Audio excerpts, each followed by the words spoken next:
개인보호구에 대해서 잠시 말씀을 드리자면 개인보호구는 지금 말씀드렸던 것 같은 마스크가 있을 거고 그리고 장갑 착용이 있을 수 있을 거고요. 그리고 눈 점막을 보호할 수 있도록 고글이나 페이셜 쉴드 같은 것들을 착용을 할 수 있습니다. 그리고 여기에 추가해서 가운 같은 것들도 착용을 할 수 있겠고요. 장갑 같은 경우에는 외부의 오염물질로부터 작업자의 손을 보호할 때 사용을 하도록 하고 있는 것이고요. 미생물로 인해서 손이 오염될 가능성이 높을 때 장갑을 착용할 수 있습니다. 장갑을 착용할 때 고려할 수 있는 부분은 장갑을 착용한 거와 상관없이 손위생을 해야 된다고 항상 말씀을 드리는데 장갑을 착용한 손 안쪽에서도 미생물이 지속적으로 계속 증식을 하기 때문에 장갑 착용하기 전에 손위생 그리고 장갑을 착용하고 폐기하고 난 다음에 손위생을 하라고 안내를 해드리고 있습니다. 좀 전에 말씀드린 가운 같은 경우는 작업자가 오염되지 않도록 하기 위해서 가운을 착용하는데 작업자의 신체나 아니면 입고 있는 의복이 오염되지 않도록 가운을 착용하도록 권고를 하고 있는 부분이고요. 가운 착용하는 것은 오염된 업무를 할 때 가운을 착용하는 거기 때문에 오염된 공간에 입실하기 전에 가운을 착용하도록 하고 오염된 가운을 착용한 상태로 오염구역에서 청결구역으로 이동을 하지 않도록 합니다. 그리고 작업 중 밖으로 나와야 하는 경우에는 오염구역 마지노선 마지막 부분에 가운을 탈의를 하고 오염구역에서 청결구역으로 진입을 한 이후에 손소독이나 청결 가운을 새로 착용할 수 있도록 권고를 하고 있습니다.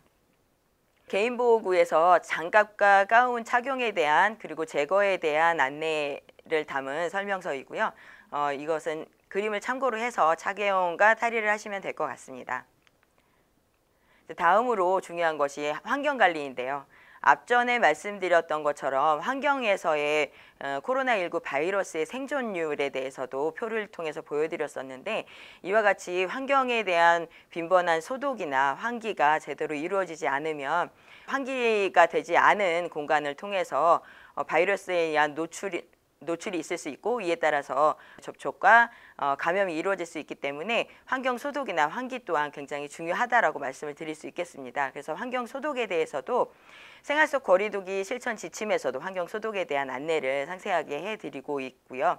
그리고 일반적인 원칙을 말씀드리자면 일반적으로 가정에서나 사무공간에서 청소를 할 때도 마찬가지지만 오염이 적은 장소에서 오염이 심한 장소 그리고 높은 위치에서 낮은 위치로 일반적인 청소를 하는 것과 마찬가지의 환경관리를 진행하시면 될 것 같고요.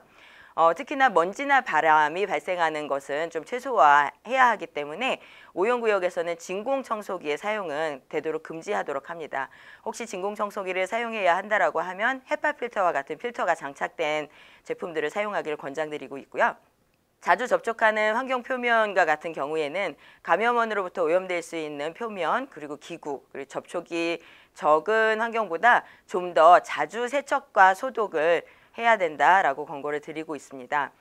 청소동구는 청결하게 보관을 하거나 일회용으로 사용을 하시는 것을 제일 권장을 하는데요. 일회용으로 사용하지 못하는 경우에는 가능하면 전용으로 사용하시되 한번 사용하고 나면 세척이 가능한 것은 세척을 하고 아니면 소독을 한 후에 건조를 해서 다시 재사용을 하도록 권고를 드리고 있습니다.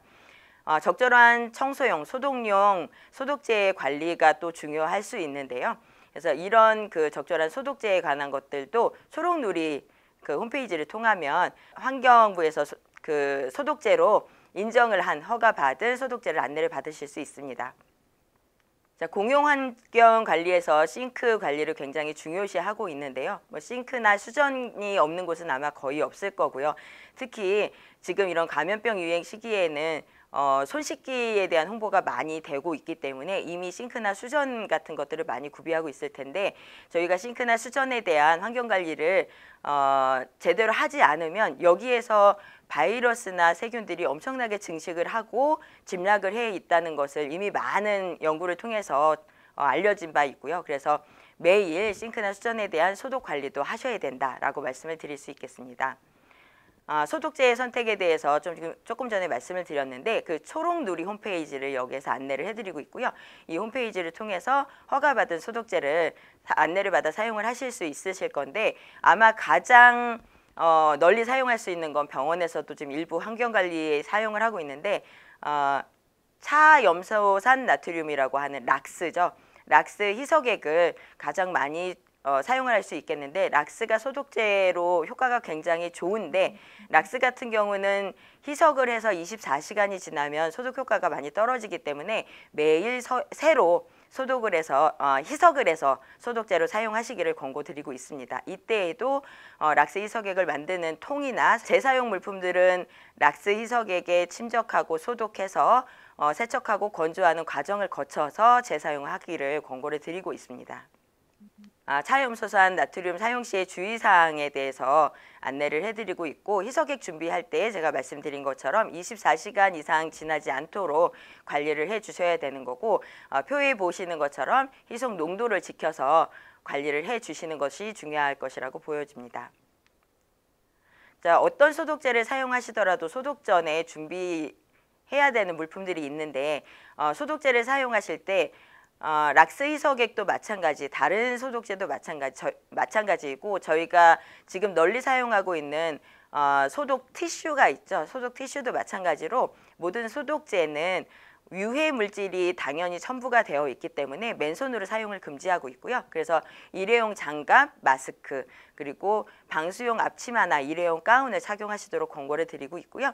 미리 소독 청소를 할 수 있는 준비물들을 좀 준비하시고, 청소 후에 폐기할 수 있는 물품까지 폐기용 물품, 비닐 이런 것들까지 다 준비를 하실 수 있도록 안내를 드리고 있는 거고요. 소독 전에 특히 오염된 구역을 소독하신다라고 하면 사전에 공기 정화를 위해서 충분히 환기를 하셔야 되는 상황이고요. 환기 후에 소독 청소를 하시고, 소독 후에도 소독제가 남아있지 않도록 독성 물질이나 이제 환기를 했을 때에만 없어질 수 있는 그런 그 공기에 있는 독성 물질도 희석될 수 있도록 소독 후에도 충분히 환기를 하실 수 있도록 안내를 해드리고 있습니다.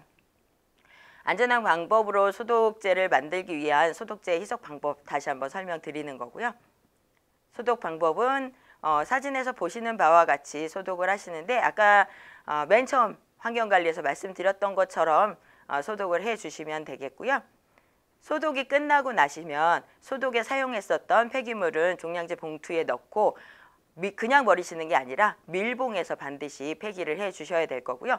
소독 후에 사용 전까지, 그러니까 그 공간을 사용하기 전까지 충분히 환기를 하라고 다시 한번 말씀을 드리겠고, 소독을 하시고 나시면 일회용 앞치마, 방수 앞치마나 일회용 가운, 장갑, 마스크 등을 사용하셨겠지만 그 이후에 보호복 탈의 후에도 반드시 꼭 필요한 건 손 씻기가 되겠고요. 필요하면 샤워 등 개인 위생을 꼭 실천을 하시라고 권고를 드리도록 하겠습니다. 그래서 환기에 대해서 잠깐 말씀을 드리자면, 지금 환기에 대한 여러 가지 그 표가 보여지는데, 저희가 그 실내에서 모든 창문과 모든 출입문을 열어서 환기를 했을 때 시간당 환기 횟수에 대해서 표현이 되어 있고요.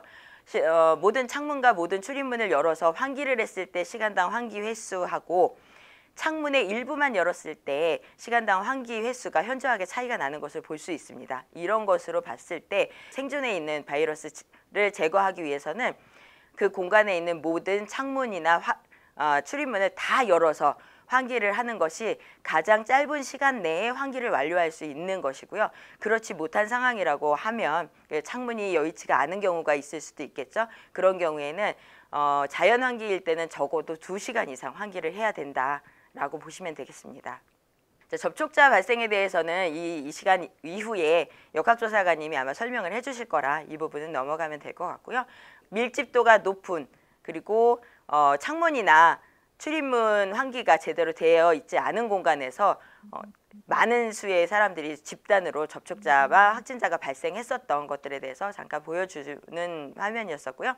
역학조사관님이 설명하시는 것을 토대로 확진자가 발생을 했을 때 기관에서 어떤 걸 준비해야 될지 이런 것들을 좀 생각해 보시면 될 것 같고요.